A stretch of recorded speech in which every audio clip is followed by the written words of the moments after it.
This is a hacked, very hacked Goodman air conditioner with a Copeland scroll. I see there's no Goodman logo, but you can just tell by the style with the Goodman. I can see the data sheet at the free time from 2008. And the 13th SEER, just the energy guide up there.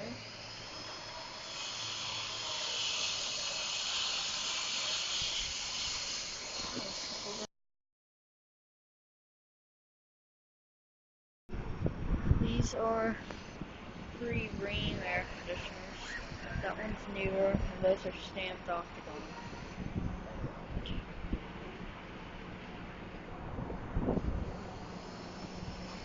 I'd say those are from the early 2000s, and that one's probably fairly new.